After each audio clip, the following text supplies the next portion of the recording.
11:42 de la mañana. Seguimos con muchísimo más de Café Vital. Bueno, el 19 de octubre se conmemoró, se celebró un día más sobre la concientización, ¿no?, que tiene la importancia del chequeo preventivo a tiempo del cáncer de mama. Bueno, a nivel de redes, a nivel de medios, creo que eso se hizo bastante saber, así que nunca está de más hablar sobre este tema, porque de alguna manera siempre, bien sea en familia o a nivel de amigos, de amistad, tenemos a alguien que está padeciendo o que está transitando esta experiencia, ¿no?, que es, y así lo titulamos en la publicidad, es una experiencia que hay que chequearse. Muchas veces está relacionado también el color rosa, pero no es precisamente una experiencia tan rosa, ¿no?, por todo lo que implica. Y por eso en línea tenemos a la doctora Oriana Brito.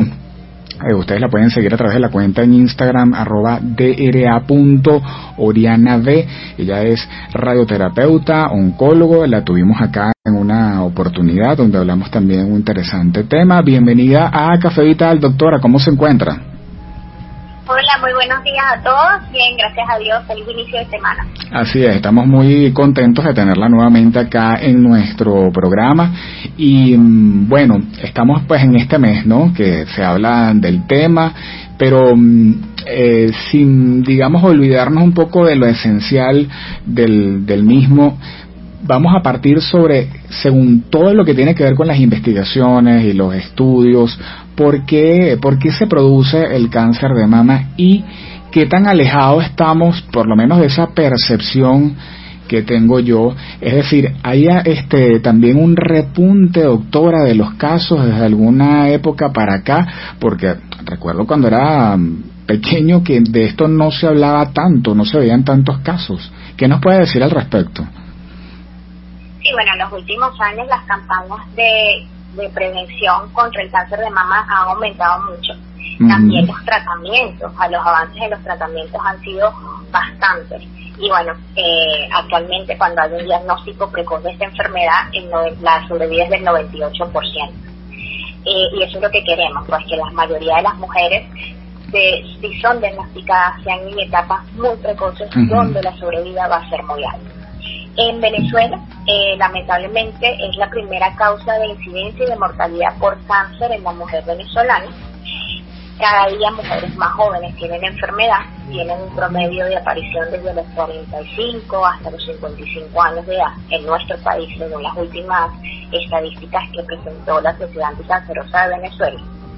Y bueno, esta enfermedad se debe, como todo tipo de cáncer, a que hay unas células que tienen la capacidad, debido a mutaciones genéticas o otro tipo de alteraciones, de como que ir desarrollándose de manera muy rápida, mucho más rápido que la célula normal, y que va a dar pie a la formación de una lesión. ¿Ok? Gracias a la mamografía y al ecosonograma mamario tenemos la posibilidad de detectar lesiones que son todavía aún no palpables, que esos son el tipo de lesiones que debemos diagnosticar para que sea un diagnóstico precoz.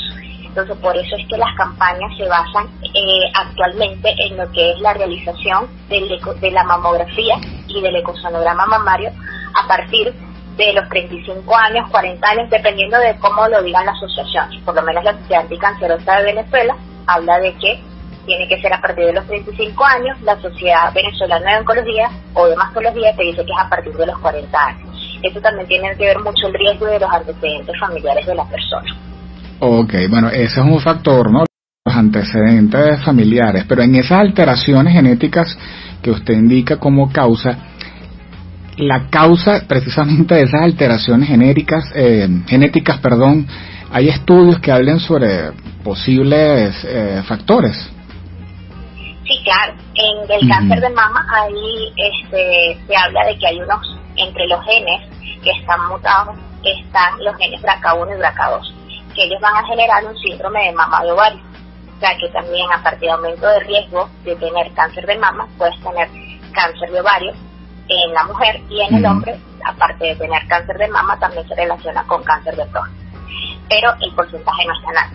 se habla mucho de los antecedentes familiares de cáncer de mama, pero nada más entre un 5 o 10% de las mujeres que padecen la enfermedad tienen antecedentes familiares y pueden tener alteraciones genéticas. Recuérdate que para hacer un test genético y determinar eso, que son test que son muy costosos, tenemos que tener parámetros. No todas las mujeres con cáncer de mama tienen criterios para realizarle ese tipo de test y saber si tienen una mutación. Hablamos de que si es una paciente que tiene antecedentes familiares de cáncer de mama en hombres, o antecedentes familiares de cáncer en menores de 45 años, o antecedentes familiares de cáncer de mama de ovario, o más de 3 familiares con cáncer de mama, ellas sí tienen criterios para realizarse un test genético y determinar si hay una mutación genética de estos genes que son los que más se han estudiado, los BRCA1 y BRCA2. Del resto, si no tienen esos antecedentes, realmente es un estudio que aquí en Venezuela es sumamente costoso y bueno, uno tiene que tener mucha precisión a la hora de indicarlo a una u otra paciente, porque recuérdense que también hay factores externos que están relacionados con esta enfermedad. Por lo menos se habla mucho de la exposición prolongada de estrógenos, las mujeres que tuvieron una menarquia temprana, una menopausia tardía, las que nunca han tenido hijos o nunca han estado embarazadas, que son las nulíparas, lo que dicen nulíparas, las personas que tienen un consumo excesivo de alcohol, donde el alcohol hay un aumento de los niveles de estrógeno y también hay un daño al ADN. También hay otros factores que hablan como el uso de anticonceptivos orales, que ahorita está como ya debatiéndose un poco de si sí o si no es un factor de riesgo de cáncer de mama. La obesidad, que también puede generar una elevación de los estrógenos. Entonces, son factores externos que también pueden generar este tipo de enfermedad y en un porcentaje mucho mayor, entre un 85 y 90% de los casos. Sí, qué interesante que nos indique este abanico, ¿no?, de posibles causas. Fíjese que a nivel de publicidad hay una campaña bastante fuerte, ¿no?, desde hace unos años para acá con el tócate, ¿no? Entonces, tócate aquí, tócate, y entonces pareciera el mensaje, ¿no?, que algunos pueden interpretar es que si te tocas, suficiente. ¿Esto qué tanto es así? ¿O esto tiene que ir acompañado del autoexamen y un examen con el especialista? ¿Qué nos puede decir al respecto? Las primeras campañas que se hicieron en el año 2000 fueron esos, tócate para que no te toques. Exacto. Y lamentablemente no es así. Cuando ya tú te palpas una lesión en la mama, es una lesión que debe tener aproximadamente más de 2 centímetros. Y las posibilidades de que ya sea una lesión avanzada, es decir, que se haya ido a lo que es el drenaje linfático, que es la axila, o que se haya ido a otros órganos, va a aumentar. Entonces, ¿qué se están basando las campañas de prevención ahorita? Que se haga la mamografía y el ecosonograma mamario. Con la mamografía nosotros podemos detectar lesiones menores de 1 centímetro que no pueden ni palpar el mastólogo. Entonces, esas lesiones son muy precoces y la probabilidad de que sean los tratamientos exitosos y la sobrevida sea muy alta es mayor. Recuérdate que no solo son lesiones, también hay algo que se llama microcalcificaciones que tienen las mujeres, que es la acumulación de calcio. La mayoría de las veces esas microcalcificaciones son benignas o las calcificaciones son benignas, pero a veces hay características que las hacen sospechosas. Por lo menos cuando son microcalcificaciones o calcificaciones de diferentes tamaños, diferentes formas, que están como cúmulos, eso llama mucho la atención tanto del radiólogo como del mastólogo y a veces tienen indicación de biopsia y allí se han conseguido casos de carcinomas tanto in situ, que son los más precoces, como carcinomas invasivos. Entonces, bueno, las microcalcificaciones tú no las puedes ver con el ecosonograma mamario, solo las ves con mamografía. Por eso son estudios que se tienen que combinar a partir de los 35 años. Yo prefiero que sea a partir de los 35 años porque es la primera causa de incidencia y de mortalidad por cáncer en nuestro país. Y aparte, yo como oncólogo he visto que hay mujeres muy jóvenes que están presentando la enfermedad y eso es algo que tenemos que tomar en cuenta. Así es. Amigos, recordamos que estamos en conversación con la doctora Oriana Brito Gallardo. Su cuenta en Instagram es @dra.orianav para que ustedes la sigan y vean toda la información que allí tiene, radioterapeuta oncólogo. Hablemos ahora acerca de los tratamientos, doctora. En cuanto a la fase de la detección oportuna, los tratamientos, es decir, se detectó algo allí que está en relación con cáncer de mama. ¿En qué consiste el tratamiento tanto en esta fase oportuna como cuando, bueno, ya la enfermedad avanza, ¿no? Y la ciencia, cómo ha ido desarrollándose y poniéndose al día en este sentido? Ok, los tratamientos, como todos los tipos de cáncer, van a depender del estadio de la enfermedad. Mientras más precoz sea el diagnóstico, menos agresivo va a ser el tratamiento. O sea, si tú tienes y ya también hay que tomar en cuenta que los tratamientos son individuales. O sea, cada persona, cada paciente es distinto y quizás hagamos quimio primero y después cirugía, o primero cirugía y después quimio. Pues dependen de muchos factores, entre los cuales tenemos el estudio inmunistoquímico, que es una coloración especial para decir si eres receptores estrógeno y progesterona positivo, lo que fácilmente podríamos decir que si el tumor se alimenta de ese tipo de hormonas, y eso también modifica mucho los tratamientos. Pero vamos a hablar de forma básica. Si tú tienes un estadio muy precoz, que son los estadio 1, una lesión muy pequeña que encontraste por mamografía, quizás con la cirugía, y posteriormente radioterapia, si fue una cirugía conservadora, una mastectomía, lo que llaman mastectomía parcial, donde solamente quitan el tumor, y después van a radio, porque toda mastectomía parcial posteriormente tienes que ir a radioterapia, porque tienes que neutralizar la posible enfermedad microscópica que haya quedado. Quizás solamente con eso, y posteriormente, dependiendo del estudio inmunistoquímico, iniciar con tratamiento antihormonal para evitar la producción de estrógenos en la mujer, con un periodo de 5 o 10 años, dependiendo de lo que decida el especialista en oncología médica, sería suficiente.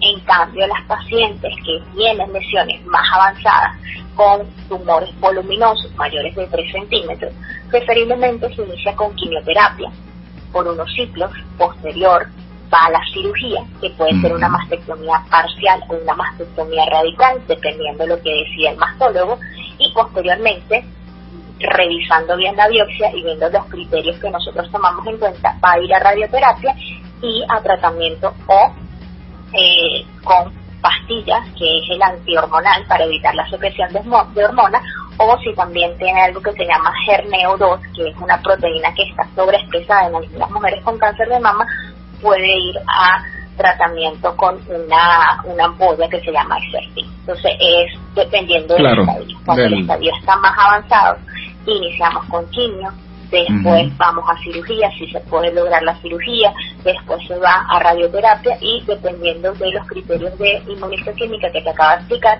sus tratamientos. Pero bueno, hay mujeres también que a veces tienen posibilidad de operarse primero, posterior van a quimioterapia y después a radioterapia. Entonces, depende mucho del paciente que estemos tratando y de los criterios imagenológicos, de biopsia y de inmunistoquímica. Así es. Nos quedan 2 minutos en esta interesante entrevista y hay una pregunta que de verdad le quiero hacer, porque por supuesto esta enfermedad está relacionada con la mujer, pero hay casos también de caballeros, de hombres que se han visto afectados. ¿Cómo están los números y los porcentajes en ese sentido, y si se manifiesta de una manera particular cuando sucede en caballeros?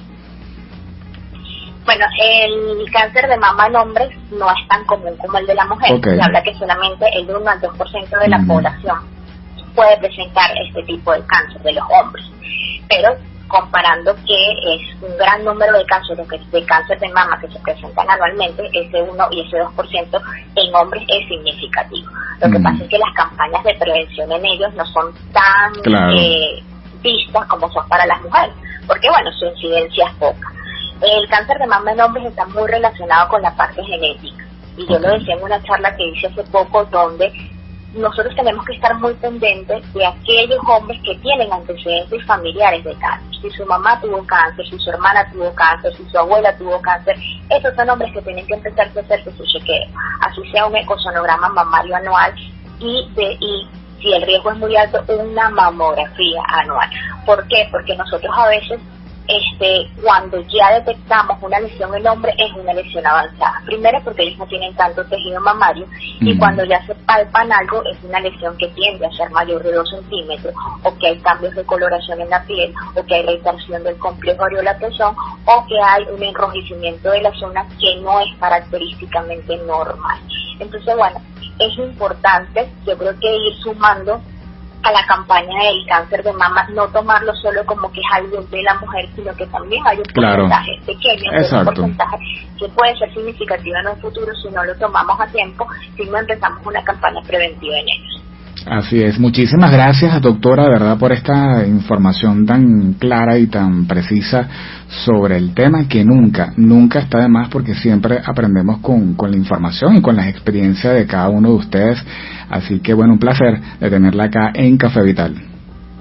Bueno, un placer haber estado hoy con ustedes. Recuerden, mamografía y ecosonograma mamario a partir de los 35 años, y si tienes antecedentes familiares de cáncer de mama, acude antes al mastólogo para que él decida en qué momento tú tienes que empezar a hacer tus estudios. Muchísimas gracias por la oportunidad, un fuerte abrazo y que tengan una excelente semana. Muchísimas gracias.